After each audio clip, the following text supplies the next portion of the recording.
Hello, everybody, and welcome to episode 7 of Write the Docs podcast. I am Jared Morgan. I am your de facto product manager host of the podcast.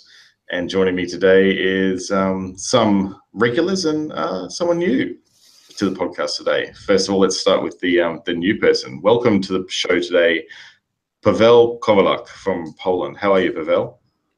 Hey Jared, I'm good, thanks. It's nice being out here. It's out here with you guys in Australia and the US, without traveling anywhere from my home. So that's The nice. beauty of the internet, right? It is, yeah. We are very lucky to have the internet. So the next one, who is next on the roster? Well, that'd have to be Tom Johnson. Hello, Tom. Hello. Nice How's to be everything here. going there? Time zone of all. I mean, it's 2:30 on a Sunday afternoon. For Jared, it's what, like 7:30 a.m. on a Monday morning. It's the future here. Pavel and Chris, it's like 11:30 p.m. Anyway. Time zones are very hard. Speaking of Chris, hello, Chris. How are you, mate? Hey, I'm good. And through the magic of the internet, I actually met Pavel in Krakow 2 weeks ago. And whilst I drank beer and he watched. Oh, right. You make it sound weird, Chris. Well, you do the one. I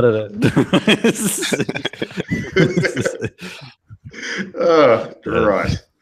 Well, we're all here. We're all ready. And we got a few topics to talk about this podcast. There's one big one, which is about automation. And I think that's going to probably take up the good proportion of the show. But first of all, I'd like to actually have a chat to Pavel and see what it's like being a technical writer in Poland. So what is it actually like? What's the market like there in Poland, Pavel? Yeah, so I think it's in the early stages from what I've heard from colleagues in other countries. I've talked to people in the US, I've talked to people in the UK and in Finland mostly, and when we compare the scenes in Poland, it's very like fresh. It's the upswing. It's the young people joining, getting trained in the profession, making their first steps. And it's mostly shaped by big companies that are setting up their overseas offices in Poland, mostly in Krakow. And we did a salary survey recently, and it showed that most of the respondents were in Krakow. I don't know if it's the popularity of the survey of the medium that we shared it on, or is it actually like that? But Krakow is a big outsourcing center right now. So would you say that Krakow is sort of like the Silicon Valley of Poland? People sometimes say that. They sometimes do say that. Krakow is like the hip startup-y place in Poland. Warsaw is the capital city, and Warsaw is more of the headquarters, finance, banking kind of place with all the the authorities, etc. But Krakow is where all the cool kids hang out. Ah, right. There were a lot of where the action is. It was a very, I have been to Warsaw and Krakow, and I think Krakow it felt like, more people having fun as well. I don't know. So you're saying a bit of a better scene. Yeah. Pavel, why is it that tech writing has taken off in Poland, whereas surrounding countries like Hungary, Croatia, Austria, Romania, maybe not so much?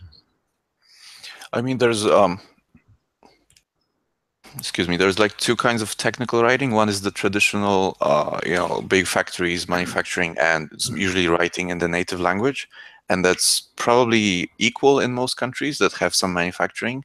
So probably Croatia and Hungary have their own factories, and they do fine there. But when you talk about more like software technical writing or API documentation technical writing, you're gonna want to be writing in English because you want to reach a broader market. And maybe the writers in Poland are better at writing in English. I don't know. Like, I'm making a huge leap here, just kind of guessing.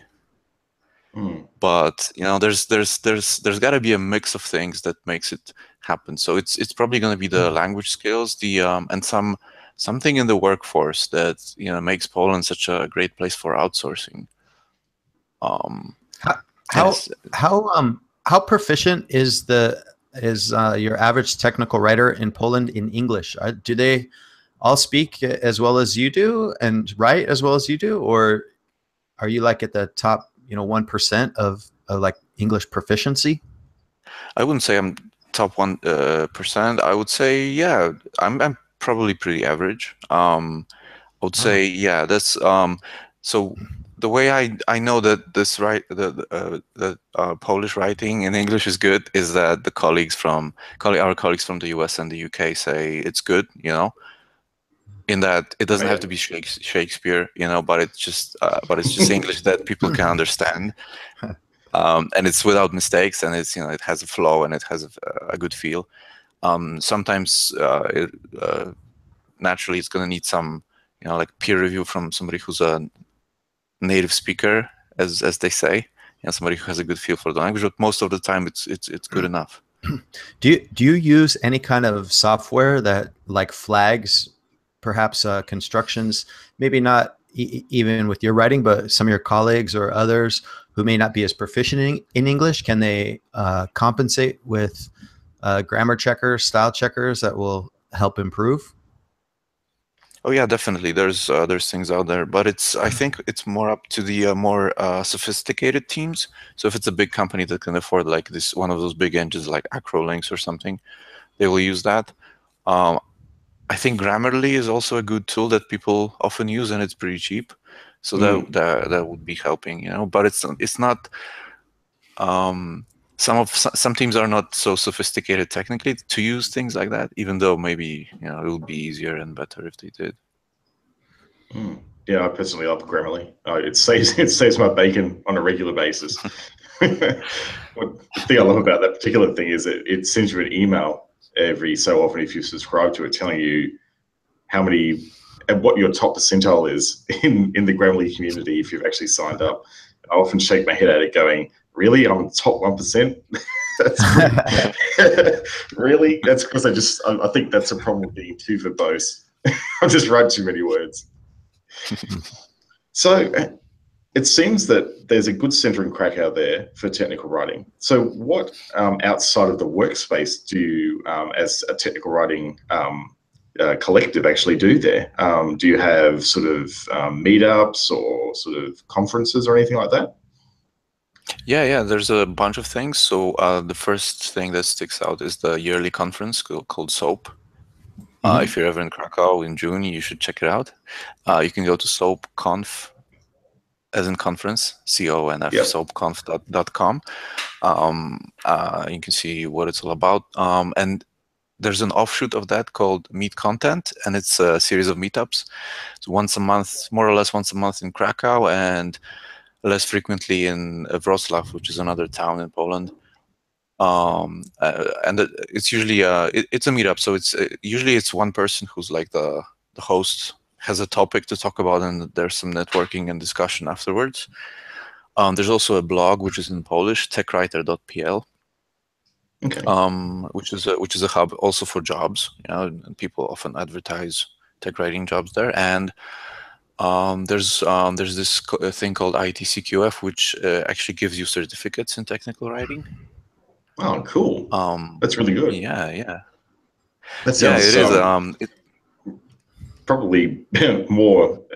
I'd actually have to say probably a little bit better than in some ways the Australian tech writing scene. It seems really active, although we're doing pretty good things down here as well with the Write the Docs Australia group. But yeah, that's a lot of good support for technical writers over there. It's really great to hear. Yeah, I'm excited with the way it's picking up. Really, it's only like 5 or 6 years ago there was literally nothing, and people could only get trained by going to work for a company and get trained on the job, right? But now there's even some university courses. There's no like master's program or anything like that, but you can do a postgrad thing, and you can do like a course during your English If you major in English, there's courses you can take in technical writing.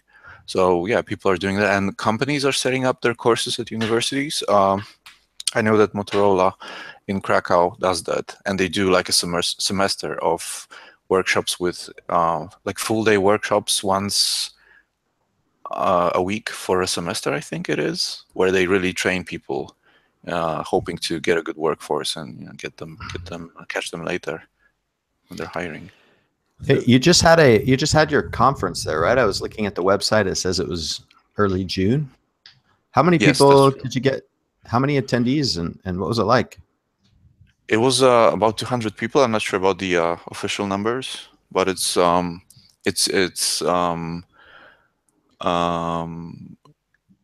it started, the first one was 120 people or something, and it's been in the 100 to 200 bracket. Usually, it's getting a bit over 200 in the past couple of years.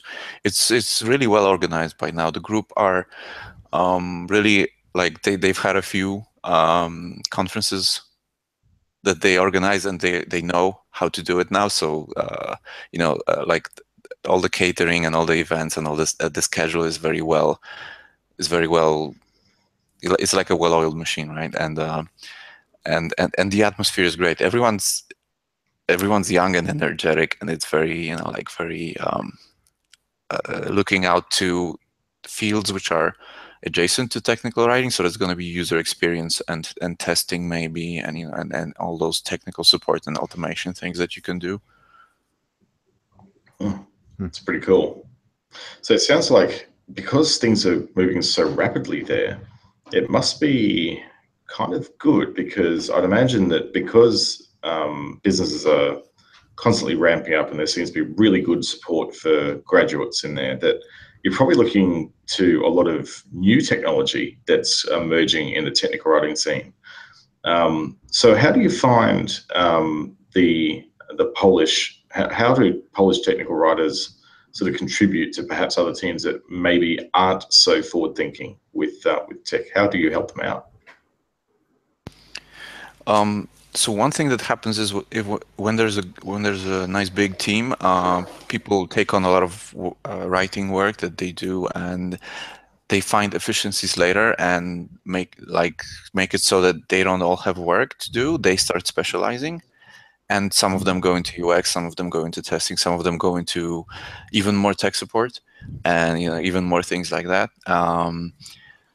And then these people move around, like raising awareness in other teams that, hey, maybe we need a programmer to write us some scripts, or maybe we need somebody who will improve our work with Madcap Flare or something, and these people, kind of start influencing. I don't know if that's what you meant by your question, but that's what I think so. I think it sounds like a little bit entrepreneurial, if you know what I mean.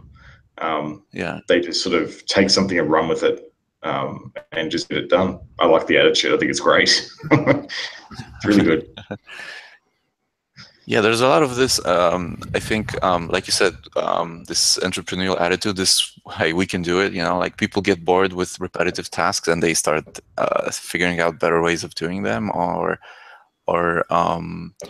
they just think, like, how else could I help my readers apart from just writing this great manual? And they start feeding back into the product and raising awareness of what technical writing could do for the product, and the product team picks it up and they start updating the product. I heard one story recently of a technical writing team which was giving some manuals to write to the programmers, and those programmers, as they were writing the manual, they said, hey, that's pretty hard to do when you're the user, by writing the procedures. They were like, that's pretty hard to do. Maybe I should make the product easier to use. And then they came up with a bunch of things that make more sense from the user's perspective. Oh yeah.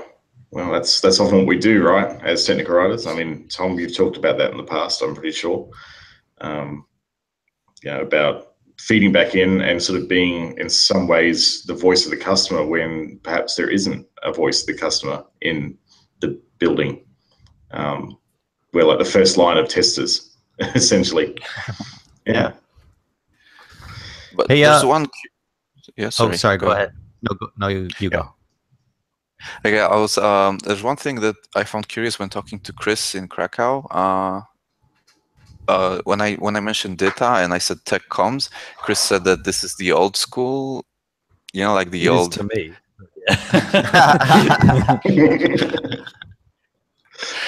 Yeah, so I was wondering how you guys feel about those things, because I know like in Poland there's a lot of this old timey like data/XML.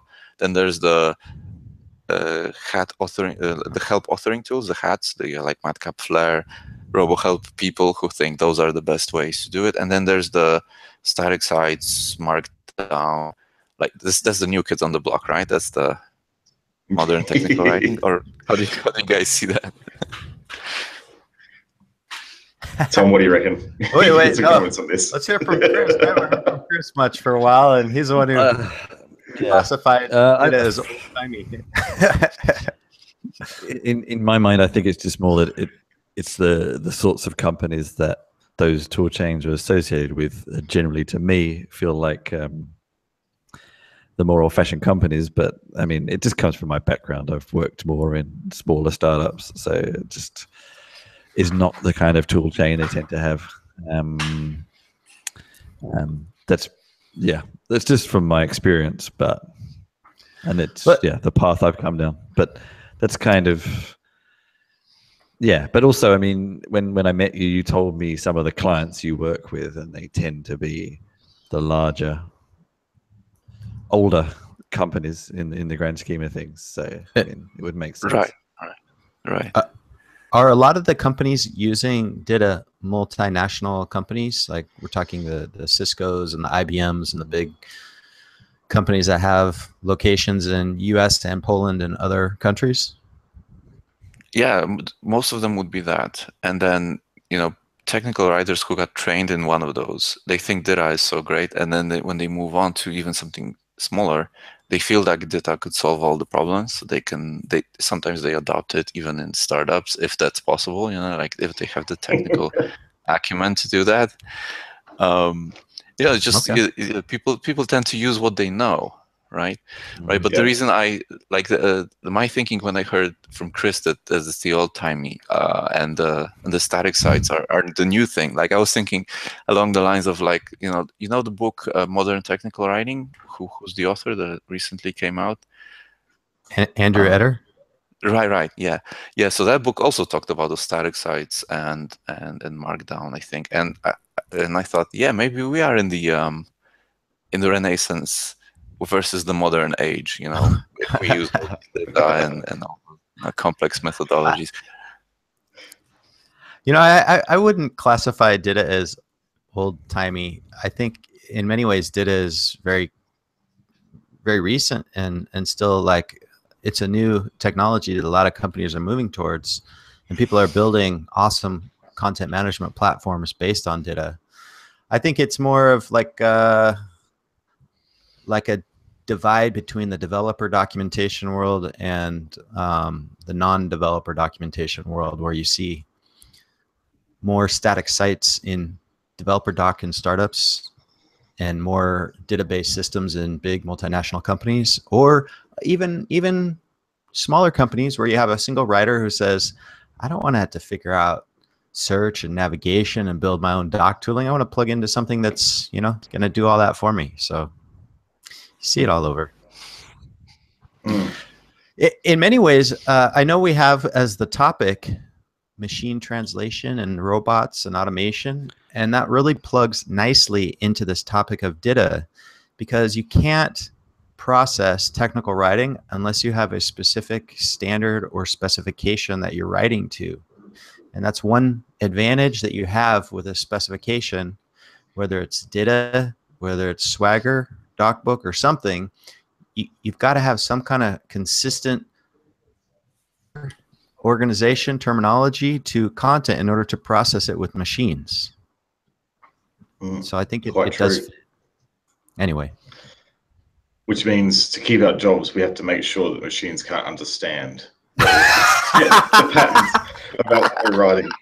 So we need to start writing in technical writing code so they can't sniff our work and learn the patterns through machine learning, is what you're saying, which leads us in to the next topic of automation. I actually just had kind of a question I've been waiting to ask on the last topic. Okay. And so I've been playing board games with people all day, and I'm phasing out a bit. So I was actually interested in just knowing the kind of how you. Well, maybe one is a broader question on just how being a country of widely known as an outsourcing country kind of affects your own entrepreneurial spirit. And the other was just how I've been to so many companies where even they don't want writers as a contractor because they want someone kind of embedded in a team to just sort of passively listen to what's going on and know how to contribute to that. So how do you be an outsourced writing team and feed into that process? I guess because you're working for very large companies, it's possibly more defined than the companies I've worked at. But I was just interested to know how you be an external team to kind of document things you don't always know about because you haven't heard about them at the water cooler or whatever. Right. Yeah, that's a good question. A lot of the outsourcing that's happening here is like a huge center being set up. So they started with maybe just the testers out here, and they send out stuff for testing, and then they see that they can find some good programmers out here, and they move the programming here or the hardware development or whatever, and then they add on the tech writing team. So in those cases, it's easier because you can hear about the products at the water cooler. I suppose the other way this could happen is where they move a smaller portion, or they don't move this particular product that you're writing about, but still there's ways, like with the internet, people can, that's how they work with it. They meet with their SMEs on Hangouts, and they learn what they can, and they travel if that makes sense and if it's possible. Another thing that's that came up in our conversations when you were in Krakow, Chris, is my company, which seemed peculiar to you, is a company which is just technical writers, more or less. Like we are a tech writing agency, so we work for companies who don't have that team on board, and that's a more complex scenario. But I guess it's the same for tech writing service teams or service companies wherever in the world. Yeah. I don't know. I think I was just interested because I'd never heard of such an agency, and even myself and a couple of others who do it as kind of one-person shops, like you get turned down from a lot of things because they always want someone who just sits there all day. Right. Yeah. Right. Yeah, I suppose it's in the cases where they want to get the product out. And that's all they focus on, and then they say, oh yeah, we also need the docs, and then they find an agency to just take care of everything for them. So I said we're just technical writers. That's not true. We got project managers and program and like product owners who can figure out how to deliver the service, and we can have like we can set up a whole website and do the analytics on that and track the user journey on the website and see how they work, look at click maps, etc. And there's like a lot of thought that can go into this service, which company doesn't necessarily need to think about it because they're not a website company. They're a insert product here company, right? It was actually something that I thought was quite interesting because I know a lot of internal writers at companies who spend a lot of time trying to set up analytics platforms and being able to know what people are actually reading or not. And the fact that you're kind of doing that anyway is kind of interesting because it takes people often in companies a long time to get to that point, and it's something you offer almost by default. So it's actually, I thought that was quite interesting. Hey, Chris, question. So since you're based in Berlin, do you find that a lot of companies really require you to be on site, or do you find that there are a lot of companies who hire a remote worker? It's somewhere between it's not always on site. It's a lot of the time people want someone full time, which I have other beliefs on, and the efficiency of that. But the other one is often, like a lot of the companies I speak to are people who have either no writers or a very small team, and they want, or they think they want, someone who will sit there and, as I already said, kind of listen in on the conversations that engineers are having to know what needs to be written about. Like, they don't really have a formal kind of process of doing that yet. And again, I'm a little bit skeptical of that. I think I actually have found far more things that need to be written about by watching Slack chats or email threads or Jira tickets than listening to conversations, to be perfectly honest with you. But that's just what the companies want. But I probably agree with you there. But yeah, if they want to pay you to do it, then that's fine. yeah, but I don't know. Sometimes, especially as a person, you kind of get a bit bored with just waiting for things to happen. You sort of just want to get on with stuff. I don't know. It's a more personal perspective. It doesn't suit me, just sitting there waiting. I kind of want to just be doing things. But. So, Chris, are you saying you prefer not to work full time for one company? You would rather? Well, tell me more about your philosophy there. I'm just curious. Getting a little off topic, but it's just me personally, to be honest with you. I mean, I'm an easily bored person. That's one thing, and I like to be flexible. It's not necessarily that I don't want to work for someone full time. It's I tend to work best when I work best, and a lot of companies, they have a far more rigid way of a work structure, and I'm a bit of a believer in that you work best when you work best, and that is different for different people. And I gravitate towards companies that allow that, and there are enough that do, and there's plenty that don't. And it suits you. I don't have kids, I don't have a family, so I can be far more flexible anyway. I don't have dependencies or dependents. Yeah. So it suits my lifestyle, but it doesn't suit everybody, of course. I find that I'm constantly needing to let other engineering teams know how to work with me. People, it surprises me. People have been software engineers for 10, 15 years, and they're still like, so how do we work with you? What do you need? And like, what do we expect? And timelines and access and plans, they have no idea. And it's on the one hand, it's kind of cool because I can just tell them, look, this is how we're going to do it. I was telling the team the other day, I'm like, so you've got a REST API. Well, we like to write to a specific standard, and we're going to use Swagger, blah, blah, blah. And I need access, and we're going to need test endpoint or test data and accounts. They don't know that maybe this is the first project where we're going to kind of spring all these assumed standards of working with them on it. Yeah, no, this is a topic. I know it's not really the topic we have focused today, but maybe at some point we return to this question of how to best work with teams, because I think it is challenging. There's nothing worse than being stuck in a meeting where like 90% of it is noise, and then you get that few nuggets where you're like, oh, that was actually relevant, but I spent 2 hours sitting here just waiting for that. This is the interesting beauty of being in a situation where I'm in, is often as a contractor, as a freelance, you don't get invited to those meetings. So, you actually can tend to be a lot more productive. Yeah. But anyway. You know what I'm going to do is to plug us back into this theme, is I'm going to start sending my robot to those meetings. That would be a good use of AI.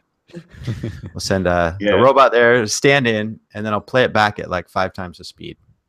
Yeah, that's right. I find myself listening certainly to American-based podcasts that are around 1.5 or 2 sometimes. But I'm sure that probably in the reverse, if there's any Australian podcasts out there, they're probably slowed down to 1/2 because we tend to speak really quickly. Yeah, so present spots in meetings, that's what you need, basically. Tom, you need one of those little things that rolls around on the Segway with your head on it. It's such a smooth transition there, Jared. Off we go. I know. Look, I'm the king of Segways, right? Yeah. So anyhow, automation. there was a Twitter account, The Next Web, shared a status recently that the chance that a technical writer's role could be replaced by robots is 89%. So just to give it a very quick little bit of context here, this just is the tweet I linked to because it jumped out at me, but it was part of a wider project. I don't know what to call it. That's just the one that was featured in their article, but it's not just about technical writing. No, one of many jobs that could potentially be made redundant by but it was automation. Quite high as well. So yeah, that is the thing that really jumped out. I'm glad you included it. Is that it is a rather large figure, and it's like, well, that's a little bit alarming potentially. But I think the other side of it is there was another link which will be in the show notes as well to a really, really good video called "The Rise of the Machine." It's a YouTube video. Thanks, Pavel, for sharing that one. It was a really interesting watch, and I recommend that if you're listening, go and have a look at that now. Pause the podcast, watch it, and then come back, because it used a bit of a dystopian view, I guess, of what automation could do to humans, but at the same time, it explored at the end. They did acknowledge that they were going a bit dark, and they said, potentially it has the ability to change lives and improve society, but it's one of those things that for that to happen, humans need to understand that and actually make changes to the way things are done. But it's probably a larger discussion for another day. So the video used two books to discuss automation. One of them was The Rise of the Robots, and the other one was The Second Machine Age. Now, have any of you read those books? I've read The Rise of the Robots.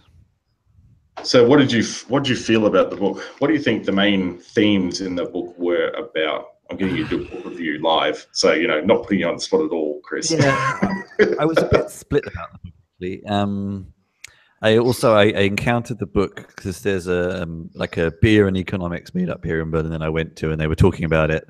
And actually, everyone at the meetup kind of had the same opinion, in that the author didn't really highlight anything particularly groundbreaking, and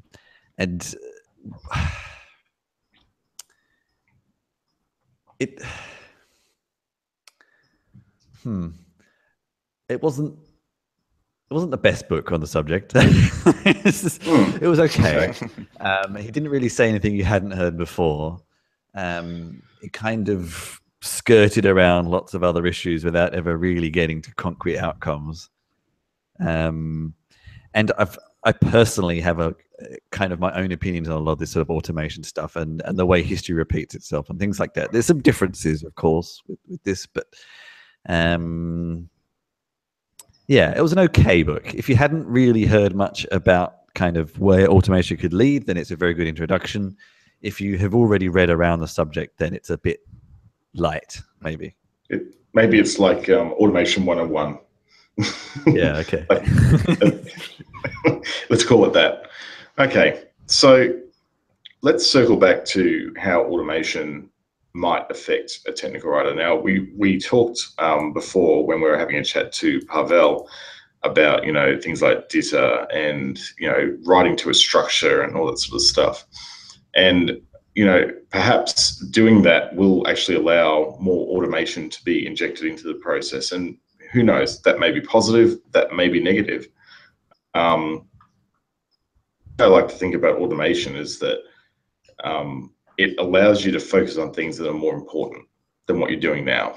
So, things like, we've talked in the past on past episodes about using continuous integration to check for grammar issues or dead links and stuff like that, stuff that, as technical writers, we hate doing, try and do. So, robots can help us there, I guess. You'll hear me use robots a lot. I love it. I just think of this little dude going, I'm going to check that link for you and just go on and do it for you, because it's a way to grip onto the concept of automation. But yeah, it's what do we feel about automation in general? Pavel, do you want to kick us off? I actually had some interesting conversations with a man who's running a company that writes plugins for Madcap Flare, and he was saying that part of the problem with implementing those plugins is that technical writers on the teams don't want to use those plugins because they can leave them out of a job. Because what they would do on Friday was check all the links, or their Wednesday and Thursday would be all devoted to, I don't know, splitting topics by heading and linking them to a TOC, which is both are jobs that a script can do in under a second, Yeah. Also something that I would Yeah, find and incredibly boring. So let the robots do that. Right, exactly. But some people feel like this is what they gotta do, and Busy work to conversely, keep them in a job, sort of thing. right, busy work, right? And on the other hand, like you said, continuous integration, checking links. There's like you could generate whole sections of an online help where there's just error descriptions based on things which are in the app, so error codes and like just this list that somebody can look up. Which you can just automatically generate from the application. So you're going to want to do that. Where I worked at a company once where they would maintain a 1,500-page manual with these codes, and somebody would have to go back to the team and check, have you added any new codes? Yes, we've added 20 new codes, so they would add 20 codes to the book, right?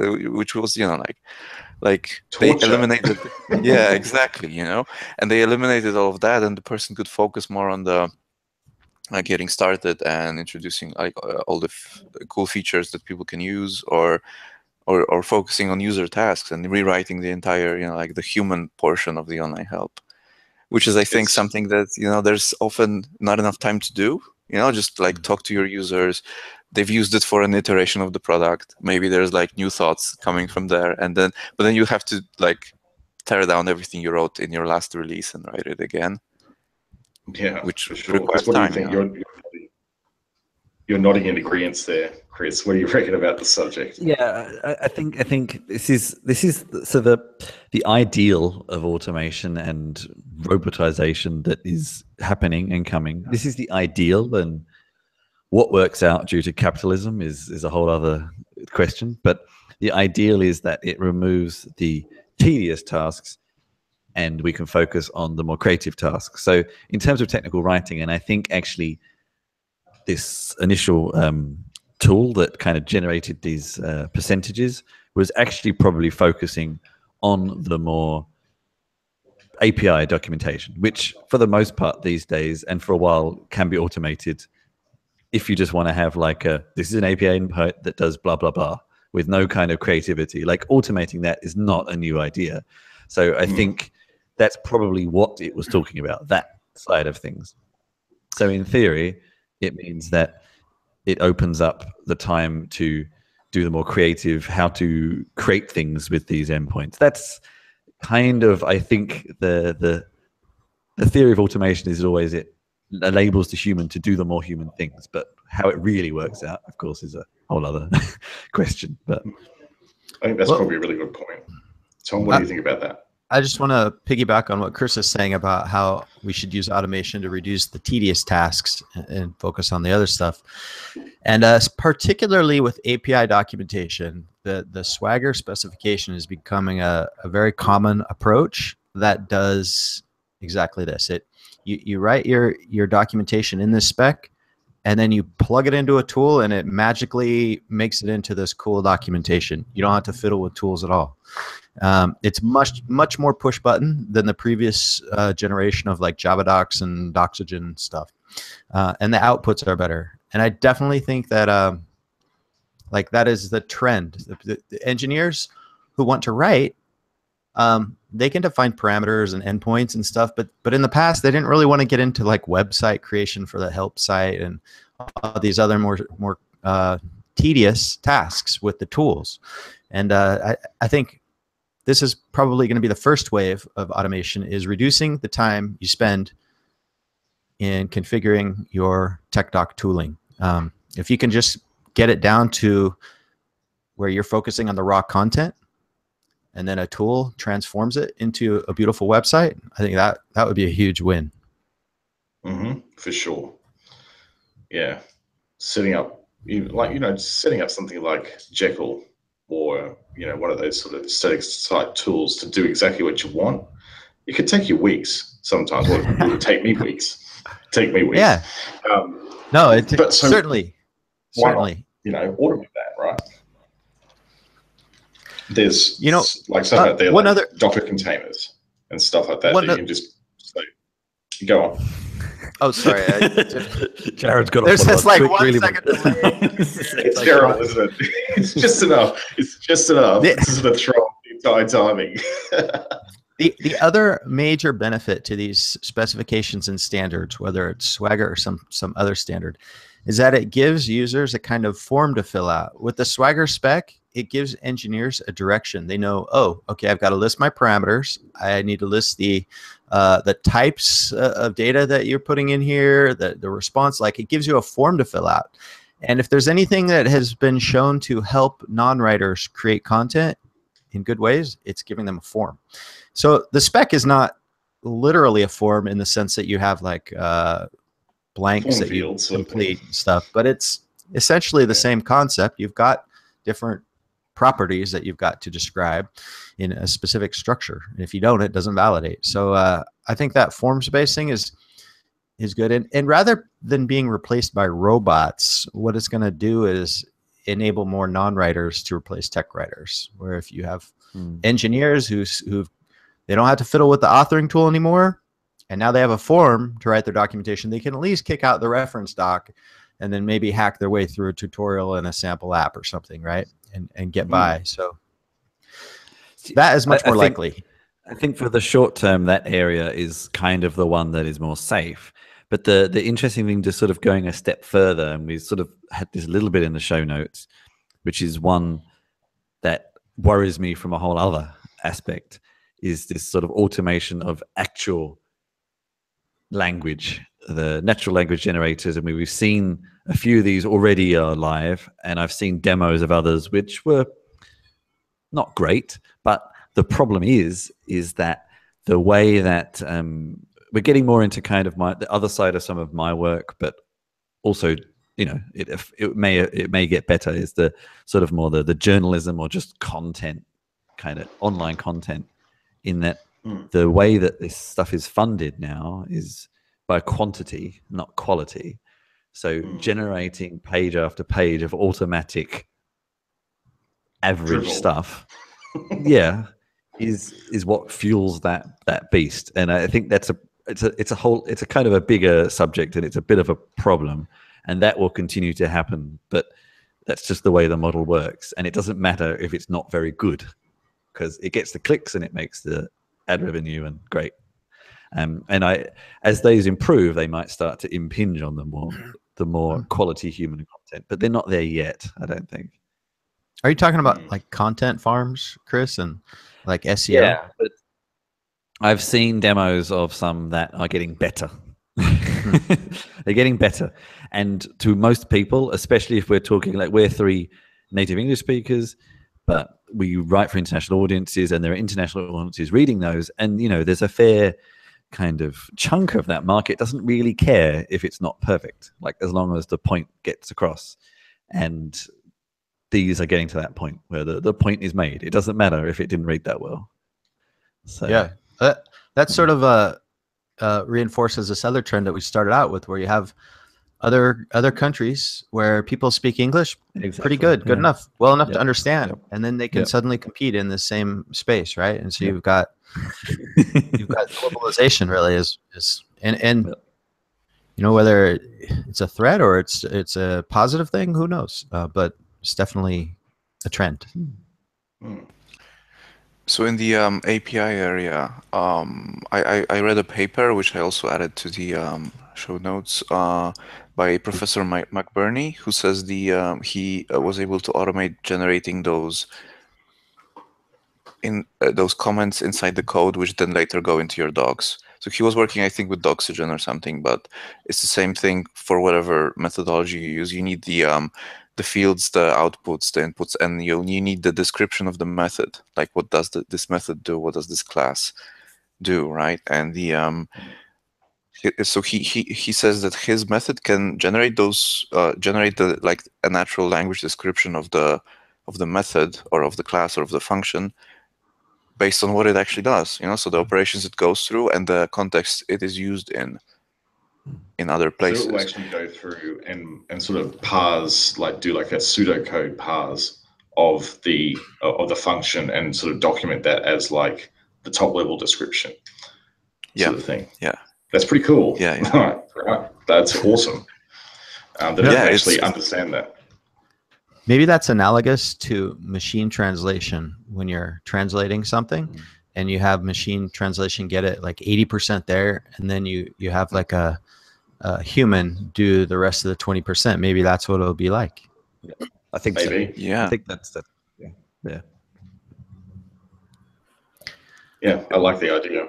Like that's the sort of more, or well, I guess the less scary side of automation, isn't it? Like I think people at the moment, certainly there are some jobs and things that can be completely replaced by machines.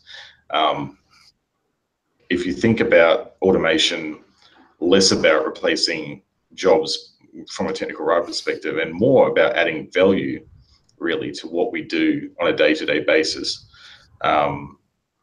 that's probably a more palatable way of thinking of it, I think, at this stage. It may, yes.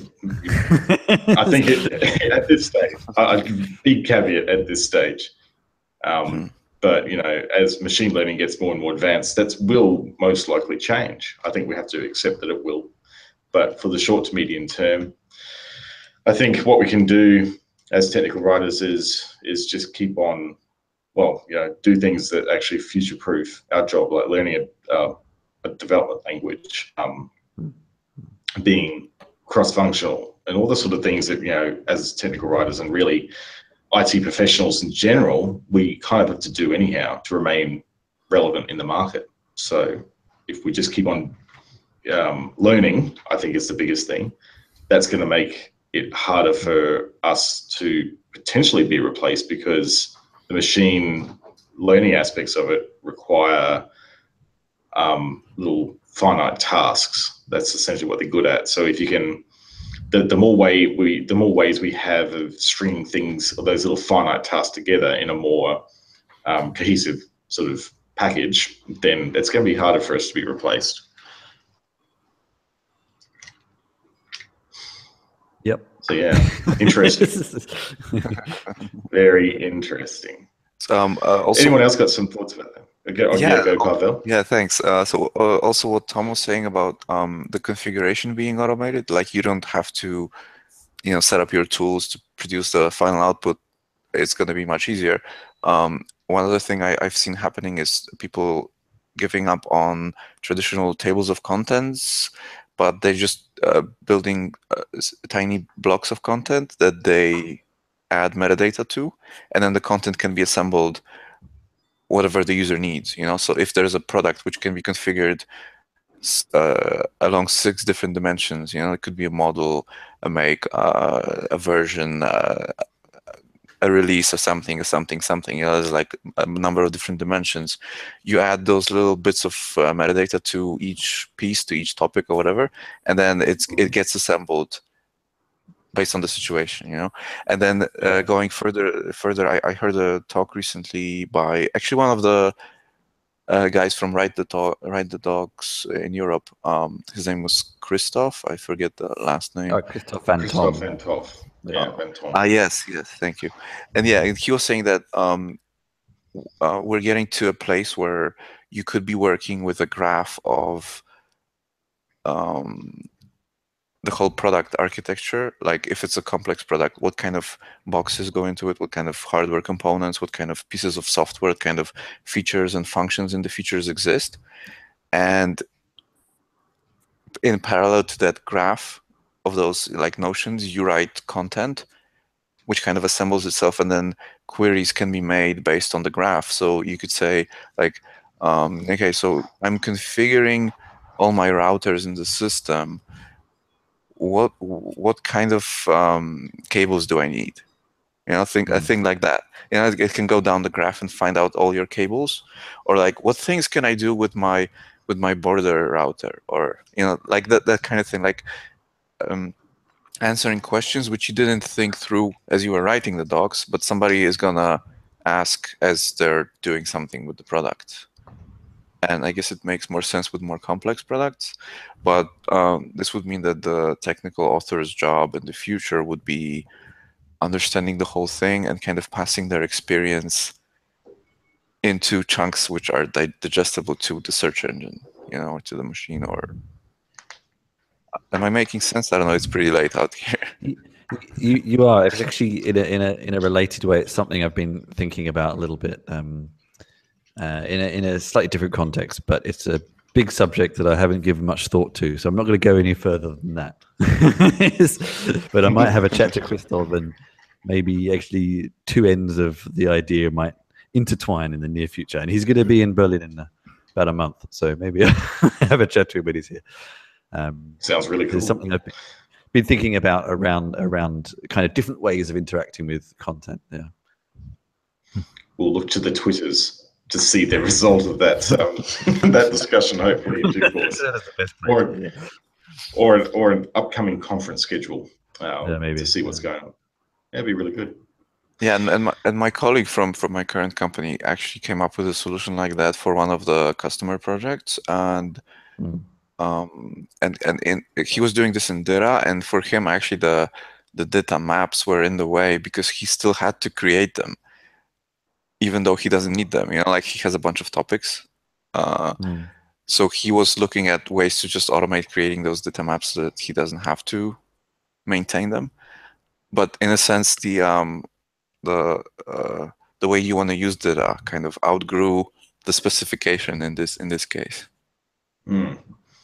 It sounds like it was trying to sort of fit a square peg into the round hole sort of scenario. No, he was trying to fit a square peg into different shaped holes depending on the situation. Yeah, it's true. Well, I'm looking at the time, and as usual, it has passed at a very rapid rate. We're nearing an hour, so I think we might actually dovetail our discussions today. Any closing thoughts about automation in general? Chris, any closing thoughts? I think you summed up, in terms of the automation in the subject that we've been talking about, I think you summed up my thoughts. Remain curious, learn new things, remain flexible. You'll be all right. Yeah, just keep swimming. Tom, how about you? Well, I was kind of wondering how to future-proof my career, I guess, so that I don't get machined out or whatever. What's the most productive, and in all likelihood, I know I spend too much time like setting up authoring and publishing tools, and I think I need to focus more on just writing to specifications and becoming like a guru at that, particularly the Swagger spec. I'm not really talking about data, although I do have respect for that standard as well. So but just focusing on content more than tools, which is kind of sad because I don't know, I can never seem to get away from that. You can still do it for fun, Tom. You can still do it for fun. It's okay. I do have fun. When I look at that, if I look at my day, I'm like, today you're going to be, modifying your Jekyll theme to do X, Y, and Z. I'm like, yes. Yeah, that's the thing. Like it's actually fun to tinker. And the thing is that going back to the whole learning new things, how are you going to actually improve yourself as a technical writer unless you actually work on your tooling and unless you're learning new things, right? It's a bit of a double-edged sword, really, isn't it? Because you kind of got to do things that aren't writing to actually learn. Yeah. So it seems like in every job I've ever had as a technical writer, I swear that I have always been encumbered by having to do the tooling myself, or I've been involved in it in some heavy way. If it's set up, I'm like theming it all of a sudden or something. I don't know if it's just me. Maybe I have like a a natural tendency towards that direction, or if it's just like the state that we're in, where tools aren't easy and they still require a lot of fiddling around. So I don't know. But I think just before we wander off, I think that it's possibly a very simple answer. It's just that documentation tooling, even though we have teams with programmers, they kind of think of it as something that's too simplistic and beneath them, in inverted commas. So if you have a vaguely kind of interest in it, then you're going to end up doing it just because no one else wants to. So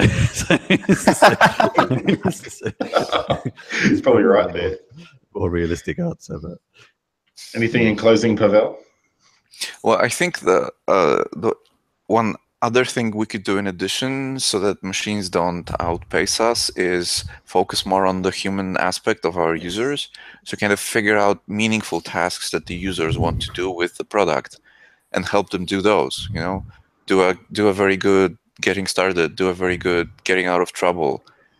You know, maybe have a blog which kind of gives them cool tips and tricks on like the product, or maybe have like a YouTube channel with video tutorials and stuff that are, you know, like something for the advanced guys or whatever. But I guess talk to the users if possible. Try to find ways within your product lifecycle to get with the user and see what they do and how they do it and how you can improve that.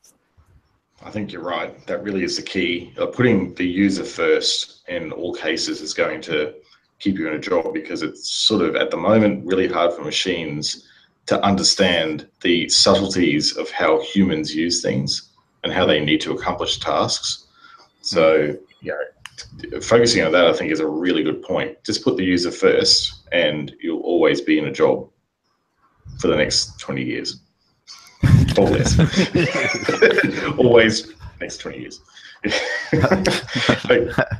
All right. Well, team, thank you very much again for joining us for episode 7. It's been always another very interesting and very eye-opening session. Now, if you'd like to continue the conversation after listening to the thoughts that we brought up here, come and join us on the Slack channel.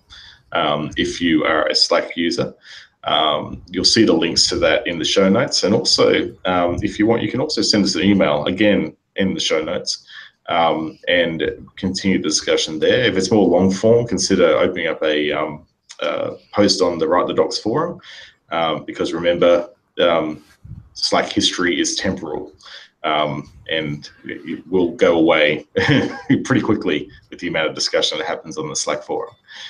So lock it away or add it to the newsletter as well. Don't forget that you can use the Reacti icon to flag things for newsletter inclusion, which I think is pretty awesome. So all these things allow you to contribute and add value and continue the conversation. So thanks again to our podcast panelists for today. Thanks for joining us, Pavel, Tom, and Chris. And to close out, remember, non-passable by robot docs, or it didn't happen.